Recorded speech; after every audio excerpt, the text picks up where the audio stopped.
क्या लगता है ये जो 93 सीटें हैं, पहले 94 थी, हालांकि सूरत सीट पर अब चुनाव नहीं हो रहा है, इन 93 सीटों में ये जो तीसरा चरण है, क्या लगता है आपको कौन कौन से मुद्दे नज़र में रहे होंगे वोटर्स के और इस वक्त होंगे वोट देने से पहले? ठीक है अबुल जी, मैं तो बार बार यही कहता हूँ कि स्थानीय मुद्दे सबसे बड़ा। अब देश में जितनी जागरूकता आई है, देखिए आज छत्तीसगढ़ से लेकर के और असम तक, अब कितने, महाराष्ट्र से लेकर के और मध्य प्रदेश तक, गुजरात तो पूरा पूरा ही चुनाव हो ही रहा है। ऐसी स्थिति में एक तो स्थानीय जो लोगों की अपेक्षाएं हैं लोकतंत्र में, वो बढ़ती गई है। इसलिए सबसे बड़ा मुद्दा तो रहता है कि हमारे एमपी ने, एमएलए ने, पार्टी ने काम किया नहीं किया। जितना आप, हमारे संवाददाता भी, पूरा जो नेटवर्क इतना आईटीवी का बहुत बड़ा है, उन सबसे भी बात आप सुनिए या और जगह भी मीडिया में देखें। दूसरा, हाँ ये सही है कि राष्ट्रीय स्तर पर चूंकि लोकसभा का चुनाव है, इसलिए विधानसभा चुनाव से हट करके ही कई बार लोग इस तरह का वोट देते रहे हैं। वो आज से नहीं, इंदिरा गांधी के समय से मैंने खुद ऐसे कवर किए, जहाँ जो यहाँ पर जीते और एक साल बाद जाकर विधानसभा में हार गया, विधानसभा में जीते और लोकसभा में हार गए। इसलिए मुझे ऐसा लगता है कि ये दो बड़े मुद्दे हैं। हाँ, आज दिलचस्प ये है कि अमित शाह जी का चुनाव क्षेत्र जो बहुत महत्वपूर्ण है, गृह मंत्री होने के नाते पिछली बार वो 5.5 लाख के आसपास से जीते थे, उसमें भी क्या लीड और होती है। जो बीजेपी की कोशिश है कि हम इसे ऐसा दिखाएं कि हमें उससे ज्यादा बहुमत मिला है, मतलब ज्यादा हर जगह वोट ज्यादा मिले हैं, वो भी एक परीक्षा है। इसी तरह से बारामती में दो बड़े नाम ले रहा हूँ, शरद पवार जी का उस इलाके में, मतलब 70 से 69 70 से जहां गढ़ रहा, शुगर फैक्ट्री से लेकर के हर सारे काम उनके सत्ता के बड़ा भारी बने हुए। उनको सबसे बड़ा नेता इस समय उस रूप में प्रतिपक्ष में है वो, लेकिन कांग्रेस के कि कोई भी नेता उनके बराबर का नहीं है जी। इसलिए उनके क्षेत्र में उनके ही परिवार के 2 सदस्य के मुकाबला है। तो यदि बेटी हार जाएगी तो शरद पवार जी का भी बहुत बड़ी, मतलब इसके पराजय हो जाएगी। इसलिए ये तीसरा, दिग्विजय सिंह और मध्य प्रदेश के जो मुख्यमंत्री रहे हैं और सलाहकार हैं राहुल गांधी के, बड़े माने जाते हैं, वही सब जातिगत वाला मुद्दा भी उनका सबसे पुराना मुद्दा है, अल्पसंख्यक वाला मुद्दा भी उनका पहले का मुद्दा है। उनका भी राजगढ़ अपने चुनाव क्षेत्र में, वहां के सांसद की कमजोरियां मुझे भी अंदाज है कि वहां यदि जो काम नहीं किया होगा उसका फायदा दिवस मिल सकता है, लेकिन इस उम्र के बाद ये अंतिम चुनाव है, आज भी उन्होंने कह दिया है। लेकिन जिस तरह से वो 1 बजे मुझे परेशान दिखाई दिए टीवी चैनल्स पर, जो भी मीडिया पर अवेलेबल है, उससे लगता है कि वो शिकायत भी कर रहे हैं, गड़बड़ हो रहा है, हमारे पार्टी के पूर्व अध्यक्ष को हिरासत में ले लिया है। मतलब वो जितने बेचैन दिख रहे हैं, इससे मुझे लगता है, क्योंकि मैं उनको जब से वो कांग्रेस में आए हैं 74 से जानता हूँ, इतना बेचैन वो शायद पहले किसी चुनाव में नहीं रहे। क्योंकि उनका हारना भी अपने आप में, जो प्रधानमंत्री पद के दावेदार थे, जब मुख्यमंत्री बनने जा रहे थे तो उनके एक ज्योतिषी ने, मैं नाम नहीं बताऊंगा, उनसे कहा था कि आपको तो इससे बड़ा पद मिलना है, मतलब प्रधानमंत्री बनना है। इसीलिए उन्होंने 13 साल का वनवास लिया था कि बाद में प्रधानमंत्री बनूंगा। ये चुनाव के बाद तो प्रधानमंत्री क्या, बेटे को मुख्यमंत्री बनाने के लिए भी उनके लिए संकट दिखाई देने लगेगा। इसलिए ऐसे कुछ चुनाव क्षेत्रों की मैंने चर्चा की कि चुनाव बड़ा दिलचस्प है, और इसलिए वोट में हो सकता है दिग्विजय सिंह जी 200 वोट से जीत जाए, या 200 वोट से, या 2000 वोट से जीते या हारे, या 2 लाख से हारे, मैं नहीं कह रहा हूं। मेरा ये कहना है कि चुनाव में सीपी जोशी के उदाहरण, ऐसे कुछ उदाहरण हैं जहां पर एक मत से मुख्यमंत्री बनते बनते रह सकता है। प्रधानमंत्री का चुनाव अवैध घोषित हो जाए तो प्रधानमंत्री से पद से हटना पड़ता है। इसलिए चुनाव मैं ये जरूर भविष्यवाणी नहीं करता कभी। ठीक है मनोज जी, आप क्या मानते हैं? 93 सीटें और उसमें ज्यादातर वो सीटें हैं जिस पर बीजेपी काबिज है, और बीजेपी के लिए ये इस समय अपनी स्थिति को बरकरार रखना ये एक बड़ी चुनौती है, क्योंकि देखिए बहुत सारे सर्वे भी हुए हैं, वो वाली लहर नहीं है जो 2014 में थी या जो 2019 में थी। स्थानीय मुद्दे हावी हैं, और जिस जोर शोर से कांग्रेस पार्टी ने, बल्कि पूरे विपक्ष ने, महंगाई, बेरोजगारी, आरक्षण, संविधान, जातीय जनगणना, ये सब मुद्दे जब उठाए हैं तो वोटर के जहन में ये मुद्दे भी स्ट्राइक कर रहे हैं। देखिए अब्दुल जी, सबसे पहले तो मैं, आपने सवाल जो किया है बहुत ही रिलेवेंट सवाल है, और ये सबके मन में ये चीज आ रहा है। लेकिन हम कोई भी चीज पे जब हम एनालाइज करते हैं और जब बोलते हैं तो हम अपने पास्ट भी देखते हैं। आप अगर 2014 का इलेक्शन उठा के देख लीजिए तो आज उस समय भी सबको पता था कि यूपीए को जाना है, लेकिन फिर किस प्रकार से सरकार बनी आई। फिर 2019 के समय में भी आप जो मीडिया में और खास करके सोशल मीडिया में, और जिस प्रकार से जो पॉलिटिकल पार्टी जिस तरीके से रूलिंग पार्टी के अगेंस्ट में प्रचार प्रसार कर रही है, उसका ग्राउंड पे असर नहीं दिख रहा है। क्योंकि देखिए एक चीज अभी आलोक जी ने बोला कि विधानसभा का चुनाव और लोकसभा का चुनाव बिल्कुल अलग होता है, और इस चीज को हम लोगों को मानने में कहीं से भी कोताही नहीं है। क्योंकि जब आप लोकल पे बात कीजिए तो लोगों को दिख रहा है कि केंद्र में किसको हम प्रधानमंत्री बनाने जा रहे हैं। दूसरी बात कि ये जो थर्ड फेज है, फर्स्ट फेज और सेकंड फेज में अगर हम देख लें तो 3% का वोटिंग परसेंटेज कम हुआ है 2019 से।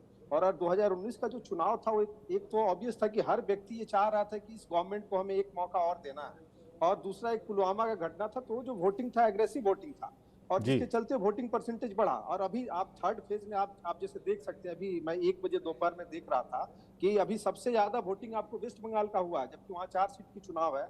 और सेकंड नंबर पे आपको ये टोटल वोटिंग परसेंट लगभग 41.8% का था, और तीसरा सबसे कम वोटिंग महाराष्ट्र में हो रहा। तो आप देख सकते हैं कि बीजेपी के लिए ये जो फेज है बहुत ही इंपॉर्टेंट फेज है, क्योंकि 2019 में मुझे लगता है कि मैक्सिमम उन्हें मिला हुआ है, और 2 ही स्टेट में उन्हें संघर्ष करना पड़ रहा है, वो है महाराष्ट्र और कर्नाटका। लेकिन फिर भी मैं यहाँ पे ये बिल्कुल कहना चाहूंगा, क्योंकि कल मोदी जी का जो एक उन्होंने अपना इंटरव्यू दिया उसमें बोला कि भाई कि इस देश में 2 तरह के पॉलिटिकल पार्टी की थिंकिंग, एक तो चाहते हैं कि मजबूत सरकार बने और एक चाहते हैं कि मजबूर सरकार बने। अब ये इस देश की जनता को तय करना है कि हमें किस प्रकार की सरकार बनानी है। और ऑब्वियस है कि ये जो 400 का जो डिबेट चल रहा है, और ये इस फेज में अगर बीजेपी इस चीज को कवर नहीं करती है तो मुझे लगता है कि वो जो नारा है बीजेपी का कि हमको 400 पार लेके जाना है, मुझे लगता है कि वो फिर पहुंच नहीं पाएगी। तो ये जिस प्रकार से चुनाव का वोटिंग परसेंटेज शाम तक क्लियर निकल के आ जाएगा, और जिस प्रकार से जनता के बीच में एक ऑब्वियस है कि एक स्थिरता है। चलिए, 400 पार और 500 पार के नारे तो ये हवा बनाने के लिए सभी राजनीतिक पार्टियां करती हैं कि कार्यकर्ताओं का जोश बढ़ाने के लिए होते हैं ये नारे, लेकिन ज़मीनी हकीकत जो होती है, इंटरनल सर्वे होते हैं अपनी अपनी पार्टियों के, और भारतीय जनता पार्टी के पास तो बहुत बड़ा कार्डर है और आरएसएस भी है, क्योंकि तो उनके तो सर्वे ज़्यादा ऑथेंटिक होते हैं, तो उनको तो हकीकत मालूम होगी कि किस तरह से वहाँ पर क्या हालचाल हैं। मेरे साथ 2 सहयोगी मेरे जुड़ गए हैं। रैनिक दत्ता बंगाल से मेरे साथ हैं, पश्चिम बंगाल से, और चेतन सेठ गुना से मेरे साथ हैं। रैनिक, 4 सीटों पर यहाँ चुनाव हो रहा है और खबर आ रही है कि बहुत ज्यादा वोटिंग परसेंटेज है यहाँ पर वोट करने वालों की। दोपहर 1 बजे तक जो इलेक्शन कमीशन का कहना है कि 49% के ऊपर वोट हो चुका है। यानी मैं एक बार दिखाऊंगा, ठीक मेरा सामने ये जो पोलिंग बूथ है, ये पोलिंग बूथ में मैक्सिमम जो वोट ग्रहण प्रक्रिया अभी खत्म हो चुका है, मतदान खत्म हो चुका है। मैं एक बार कोशिश करूंगा प्रिसाइडिंग जो ऑफिसर है उनको एक बार बुलाने के लिए। मैडम, एक चीज पूछना था कि ये जो पूरा जो आपका ये पोलिंग बूथ में कितना परसेंट अभी तक हुआ है? अभी तक मैक्सिमम हो गया है क्या? मैक्सिमम पोलिंग क्या हो गया है? हाँ, एकदम मैक्सिमम पोलिंग अभी तक हो चुका है। मैक्सिमम बूथ में दिखा जा रहा है मुर्शिदाबाद में। मैं एक बार पूछने का कोशिश करूंगा, दादा कौन से मुद्दे के ऊपर वोट दिए? अभी तो वैसे कोई मुद्दा नहीं है, लेकिन जो अभी दिखा है सामने वो डिस्ट्रिक्ट में अभी जो काम हुआ है उसके सिलसिले में जो भी आगे है उसको ही वोट देना पड़ेगा। तो मेरे हिसाब से जो आगे है, जो अभी जो हमारा लोकल जो नेता है कि अच्छा, स्टेट का मुद्दा दिमाग में आया कि सेंट्रल का मुद्दा भी दिमाग में आया? क्योंकि आप जस्ट देखा कि आप मतदान करके वापस आए, तो मतदान करने के टाइम में कौन सा मुद्दा आपको ज्यादा फोकस में लगा? देखिए, वैसे तो हम तो रहने वाले हैं बंगाल के, तो अभी जो बंगाल का ही हम तो सपोर्ट करेंगे ना। तो फिलहाल स्टेट गवर्नमेंट और जो हमारा सेंट्रल का गवर्नमेंट है, दोनों में तो थोड़ा अंतर आप भी तो मतदान किए, तो आपके दिमाग में क्या चल रहा था? कौन सा मुद्दा सेंट्रल का मुद्दा या बंगाल का स्टेट का मुद्दा? तो ये पिछले 5 साल में जो उम्मीद था आप लोगों का वो फुलफिल हुआ था? देखो अब क्या हो रहा है, हुआ था। और ये 5 साल में, अगले 5 साल में मतदाता हैं, उनको पूरा हक है, गुप्त मतदान होता है। रैनिक, आप हमारे साथ बने रहें। गुना भी चलते हैं, चेतन सेठ मेरे साथ बने हुए हैं गुना से, वहां से ज्योतिरादित्य सिंधिया चुनाव लड़ रहे हैं और काफी हॉट सीट है उनकी वजह से। क्या स्थिति है चेतन?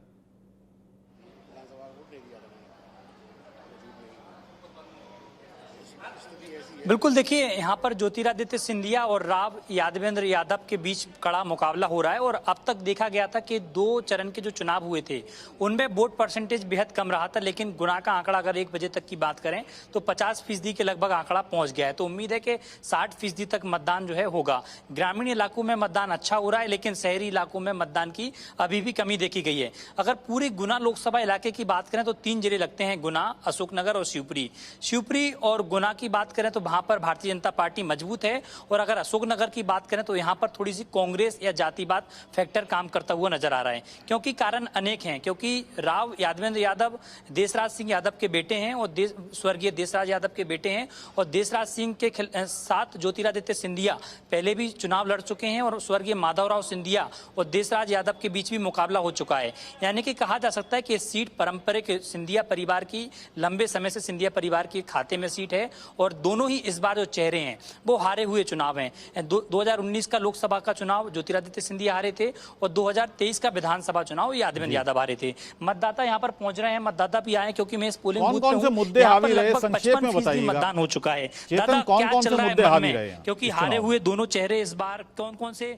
बड़े मुद्दे हैं इस बार? हमने दे दिया, बात देना थे, मत तो दे दिया हमने जो देना थी। देखिए, वोट लोगों का साफ तौर पर कहना है कि वोट तो लोगों ने दे दिया, लेकिन आखिरकार यहाँ के मुद्दों की बात करें तो जातिवाद का एक बड़ा मुद्दा है, भ्रष्टाचार का एक बड़ा मुद्दा है, महंगाई का एक बड़ा मुद्दा है। क्योंकि पिछले 1 सप्ताह से हम देख रहे हैं कि ज्योतिरादित्य सिंधिया जिस तरीके से मंचों पे संबोधित कर रहे हैं, बयानबाजी कर रहे हैं, भ्रष्टाचार की बात कर रहे हैं। यानी कि जो अपने ही विधायक थे, जिनको ज्योतिरादित्य सिंधिया के समर्थक थे, जो कांग्रेस छोड़ बीजेपी में शामिल हुए थे, उन पर आरोप ज्योतिरादित्य सिंधिया लगा रहे हैं। चूंकि 2023 के विधानसभा चुनाव में उनमें से कई नेताओं को मुंह की भी खानी पड़ी थी और हार का सामना करना पड़ा था। यही कारण है कि पूरा राजनीतिक माहौल चेंज करने की कोशिश की जा रही है। सिंधिया परिवार ने पिछले 1 सप्ताह में जो डेरा जमाया, अशोकनगर और गुना, सबसे ज्यादा महारानी अगर रही तो सबसे ज्यादा वो अशोकनगर में रही, महारेमन सिंधिया रहे तो वो यहाँ रहे। तो कहा जा सकता है कि सिंधिया परिवार लोगों को बताने की कोशिश कर रहा था कि हम जनता के साथ हैं, हम गुना की जनता के साथ हैं, अशोकनगर की जनता के साथ हैं, शिवपुरी की जनता के साथ हैं। क्योंकि 2019 के लोकसभा के चुनाव में यही सबसे बड़ा कारण रहा था कि ज्योतिरादित्य सिंधिया को हार का सामना करना पड़ा था। क्योंकि यहाँ के लोगों के मन में एक सवाल था, लोगों के मन में एक चीज थी कि वो चाहते हैं तो क्षेत्र के नेता को चाहते हैं। यही कारण था कि ज्योतिरादित्य सिंधिया को बाहर का रास्ता दिखा दिया था। और भी लोग आए हैं, लोग जो मतदान करके आए। भाई साहब, क्या बड़े मुद्दे हैं इस बार लोकसभा के चुनाव में? इस बार बहुत बड़े मुद्दे हैं, पर जो वोटर डालना है ना, वो गुपचुप वोटर डालना है। और कुछ लोग कह भी रहे हैं और कुछ लोग तो बिल्कुल चुपचाप ही डाल रहे हैं, क्योंकि बेरोजगारी और बहुत सी सुविधा है जो नहीं हो पाई। पर इस बार थोड़ा बदल जाएगा, क्योंकि जो भी युवा पीढ़ी है वो थोड़ा गुपचुप में वोट डाल रही है। देखिए, गुपचुप में वोट डाले, गुपचुप में वोट इसलिए भी डाल रही है क्योंकि ज्योतिरादित्य सिंधिया 2019 के जब लोकसभा चुनाव लड़े थे तो वो कांग्रेस के टिकट पे लड़े थे। अब 24 का चुनाव लड़ रहे हैं तो बीजेपी के टिकट पे लड़ रहे हैं। बहुत बहुत धन्यवाद रैनिक, आपका भी, और स्वर्गीय देशराज सिंह यादव 2 बार चेतन, आपका भी बहुत बहुत शुक्रिया। ठीक है, मेरे साथ इस वक्त खास मेहमान जुड़े हैं। युवराज पोखरना मेरे साथ हैं, जाने माने कॉलमनिस्ट हैं। युवराज जी, ये हमारे दोनों सहयोगी हैं, उनकी आपने बात सुनी। इस बार मुझे लग रहा है, और जितना मैं भी लोगों से मिल रहा हूं, बात कर रहा हूं, मुझे लग रहा है कि इस बार के चुनाव में एक बहुत बड़ा वर्ग है जो साइलेंट वोटर है, उसका कुछ नहीं पता वो किधर जाएगा। आपको क्या लगता है? नमस्ते अबुल भाई, आपको और सभी पैनलिस्ट को। यदि मैं आपसे एकदम सीधी बात करूं, बिना लाल लपेट के, तो इस बार का जो चुनाव है, मेरे सीमित अनुभव में मुझे लग रहा है कि इसमें जो वोटर है, इलेक्टोरेट, और ये मेरा मानना है कि वो बहुत एक मैच्योर बिहेवियर दिखा रहा है। जो कहा जाता है कि विश्व के सबसे बड़े लोकतंत्र का जो वोटर है वो बहुत मैच्योर हो गया है। आप हो, मैं हो, कोई विश्लेषक हो, कोई राजनीतिक पार्टी हो, किसी दल को, किसी पार्टी को कोई अनुमान लग नहीं पा रहा। मेरे पास 1 बजे तक के आंकड़े और रुझान है।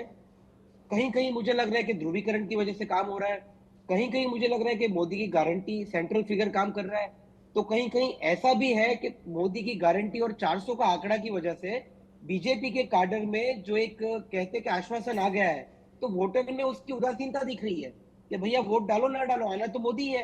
तो इसका मतलब मुझे जो लग रहा है कि कहीं कोई एक सेंट्रल रीजन नहीं है, कहीं कुछ और, कहीं कुछ और। लेकिन हाँ, ओवरऑल हमारे मतदान का प्रतिशत बहुत कम हो रहा है। यदि मैं अभी गुजरात की बात करूं, प्रधानमंत्री मोदी के गढ़ की, तो 1 बजे तक केवल 38% वोट हुआ था। और उसके अगर आप तुलना करें तो बंगाल में लगभग 50% टच कर गया है, 45% मध्य प्रदेश में। जी, तो असम में भी कोई यही हाल है, असम में भी 50% जी के करीब जी है। जी जी। तो अबुल भाई वो ये कि कोई भी पॉलिटिकल मध्य पंडित बैठ प्रदेश जाए में, लेकिन कोई गुजरात में यहाँ यूनिफॉर्म कम ट्रेंड है नहीं आंकड़ा। निकाल पाएंगे।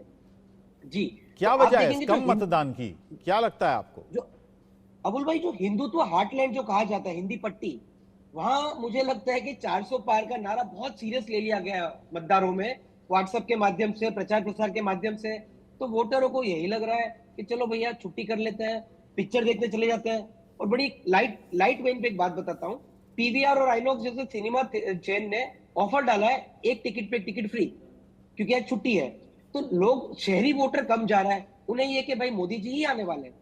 तो आप देखोगे गरीब गुरबा गांव का वोटर, जिसमें लाभार्थी काफी है बीजेपी के, वो जा रहे हैं। तो कोई एक फिक्स ट्रेंड नहीं है। जो हिंदी हार्टलैंड है वहां मुझे ओवरऑल मतदान प्रतिशत कम दिखाई दे रहा है। आलोक जी, आप सहमति रखते हैं? बहरहाल मैं तो सहमति नहीं रखता, आप क्या मानते हैं? देखिए, मैं कम भी वोटिंग की थोड़ा वजह? असहमत इसलिए हूँ, वजह देखिए शहरी क्षेत्र में न होना, शायद अबुल जी आपके साथ डिस्कशन में या आपने किसी और कार्यक्रम में मैंने कहा होगा, ब्रिटेन में करीब 33% वोट हुआ पिछले कुछ साल पहले जब मैं वहां था। तो ऐसा होता है जो शहरी क्षेत्र है, धीरे धीरे भारत में भी हो रहा है। पिछले चुनाव में आप देखिए जो पिछड़े इलाके हैं जहाँ ज्यादा अपेक्षाएं हैं, इसलिए ये एक सही है कि जहाँ लोगों को लगा ये मिल तो चुका है, अब क्या फर्क पड़ना है। ये सुविधा का फायदा भी है, इसका नुकसान भी है। लोकतंत्र की दृष्टि से मैं ऐसा मानता हूँ, जागरूक है, यदि उनको सत्ता बदलना है या सत्ता को रखना है तो निकलना चाहिए। लेकिन हाँ, ये जो आपका पूरे आंकड़े आ रहे हैं, गुजरात में आप देखिए, गुजरात में इतनी प्रगति है, खुद प्रधानमंत्री ने वहां पर किए, आज भी वो गए, अमित शाह जी खुद चुनाव लड़ रहे हैं। यदि वहां प्रतिशत शाम तक, वैसे मेरा मानना है कि 50-60% तो हो सकता है पहुंच जाए, क्योंकि दोपहर में लोग नहीं निकलते, कभी सुबह निकलते हैं, शाम को निकलते हैं, हम अभी प्रोडक्शन नहीं कर रहे। लेकिन गुजरात चूंकि बहुत प्रगति कर चुका है। इसके अलावा तमिलनाडु में यदि बिल्कुल डीएमके का अपना एक कार्डर है बहुत बड़ा पैमाने पर, वो यदि उनको लगता है कि अस्तित्व का सवाल है, आगे हमें रहना है, सेंटर में हमें, सत्ता में भी हमें भागीदारी हो सकती है, तो इस तरह के एक्सट्रीम तेलंगाना होगा, जो आंध्र प्रदेश में जब चुनाव है तो वहां के 2 तारीखों में कुछ ऐसा होगा। तो मेरा ऐसा मानना है कि मैं इससे सहमत नहीं हूँ कि खाली बीजेपी कार्डर बैठ गया, हाँ, महंगाई भी मुद्दा है, वो आज से नहीं है, 50 साल से, वो भी मैं कई बार कहता हूँ। भ्रष्टाचार मुद्दा है, पहले भी था, आज भी है। कुछ मुद्दे तात्कालिक, जैसे सिंधिया का उदाहरण जो अभी अपन ने चर्चा की थी, विजयराजे सिंधिया, राजमाता जो संस्थापक एक तरह से जनसंघ भारतीय जनता पार्टी की रही, उनसे लेकर के और ज्योतिरादित्य सिंधिया तक, जिनका संपर्क सीधा सीधा जनता से रहा, वरना आज भी मैंने शिकायतें सुनी ना, क्या दिल्ली कहने के जाएंगे, यहाँ लोकल आदमी तो हमारी मदद करेगा।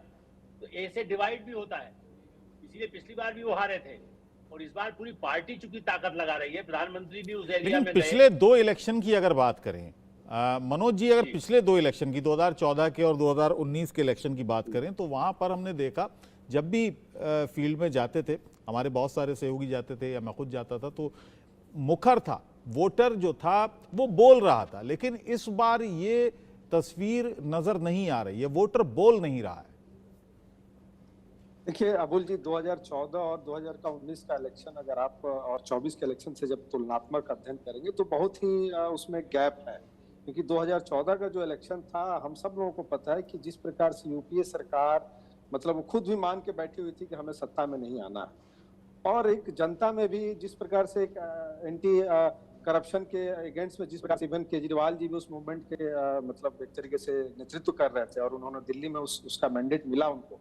तो एक जो यूथ जिस प्रकार से निकल के आया था, और मुझे लगता है कि जेपी मूवमेंट के बाद से पहली बार इस देश में युवाओं को रोड पे निकाला। बहुत लोग उस समय, आपको याद होगा कि मल्टीनेशनल कंपनी से अपना सर्विस छोड़, मतलब छुट्टी ले लेके आके इलेक्शन में पार्टिसिपेट कर रहे थे। तो एक परिवर्तन का दौर था, और जिसके नतीजे 2014 में वो हम लोगों को देखने को मिला। फिर उसी प्रकार से 2019 में मोदी जी ने उस 5 साल में, चाहे वो डिमोनेटाइजेशन हो और जो एक बड़ी बड़ी जो उन्होंने पॉलिसीज के माध्यम से चेंज किया, तो उस समय देश की जनता को ये चीज था कि इन्हें एक मौका हमें और देना चाहिए। और तब तक उसके बाद से पुलवामा वाली घटना हुई तो वोटिंग परसेंटेज बढ़ा। अभी आलोक जी जो बोल रहे थे कि वोटिंग परसेंटेज अगर कम हो रहा है, यानी जहां पे अगर आप बहुत ज्यादा डेवलप कर देते हैं अर्बन सीट्स में तो लोग उस चीज को कैजुअल लेते हैं। लेकिन मैं फिर इस यहाँ पे मैं थोड़ा सा डिफर करता हूँ कि आज आप अगर हम सब लोग यहाँ बैठ के हर दिन चर्चा करते हैं। आप देखिए तो इस 10 साल में केंद्र सरकार की ऐसी कोई पॉलिसीज नहीं है जिससे कोई ना कोई व्यक्ति कहीं ना कहीं किसी न किसी रूप से लाभान्वित हुआ हो, और सब लोगों को कहीं ना कहीं किसी न रूप से जोड़ा गया है, और हर जगह डेवलपमेंट इंफ्रास्ट्रक्चर दिख रहा है, लेकिन उसके बावजूद भी वोटिंग परसेंटेज कम हो रहा है। तो मुझे लगता है कि ये अभी आपके एक जो आपने जो एक रिपोर्टर से बता रहे थे कि इस बार ग्राउंड पे जो वोटर है बहुत ही साइलेंट हो गया है और बहुत ही मैच्योर हो गया है। तो ये दो ही अवस्था में होती है, या तो आप पूर्ण तरीके से आप बिल्कुल सेटिस्फाइड है कि हाँ हमें जो करना है हम करेंगे, और दूसरा एक होता है कि भाई कि हम कुछ भी कर लें, सरकार जिसकी आनी है वो आएगी। तो ये स्थिरता यही हो सकती है। तो मुझे लगता है कि ये 2-3 कारण है, और एक सबसे इंपॉर्टेंट कारण है कि हमें इस देश के जो भी पॉलिटिकल पार्टी के जो लीडर है उनको सोचना होगा कि चुनाव में जाके वो लोग बड़ी बड़ी बातें बोल के चले आते हैं जनता के बीच में, उससे भी जनता के मन में कहीं ना कहीं इस चीज को लेके एक लोकल लेवल पे है कि जब इलेक्शंस आते हैं तो ये लोग ऐसे वादा करके जाते हैं और फिर 5 साल के बाद से वापस। इसके कारण भी कहीं ना कहीं हमारे वोटर्स के मतदाताओं के मन में एक स्थिरता आई है जिसके चलते वो लोग नहीं निकल पा रहे हैं। जी आलोक जी, बहुत सारे मुद्दे उछले और अभी भी उछल रहे हैं।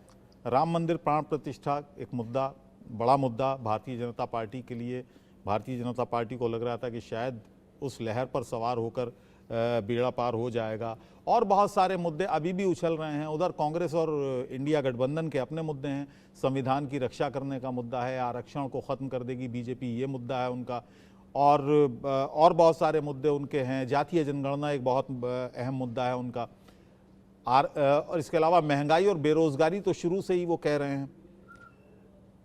आपको क्या लगता है, क्या इस बार जो चुनाव हो रहा है और जो पब्लिक साइलेंट है, क्योंकि 2004 में ये देश देख चुका है, ये इसी तरह का लोकसभा चुनाव लग रहा है कि उस तरफ जा रहा है। उस समय भी बहुत शोर था इंडिया शाइनिंग का, भारत उदय का, लेकिन ऐसा कुछ हुआ नहीं था। ठीक है अबुल जी, मैं इससे सहमत हूँ। बड़ा थोड़ा कॉम्प्लिकेटेड भी है सवाल, और मैं इससे सहमत हूँ कि उस समय इंडिया शाइनिंग था। आज उसके बाद स्थिति बदली, और मैं पहले जो कि आपने शुरुआत में भी कहा था पिछली बार भी लहर थी, मैं थोड़ा इससे इसलिए असहमत हूँ कि 2019 आपको याद है जिस समय नोट का बाकायदा जो नोटबंदी हुआ, उसके बाद हम जैसे लोगों को लग रहा था कि बड़ी पैमाने पर लोग विरोध में वोट डालेंगे। तो उसके बाद जीएसटी भी आया था, तो 2019 में तो लहर, क्योंकि राम मंदिर वाला मुद्दा तब उतना नहीं उछल पाया।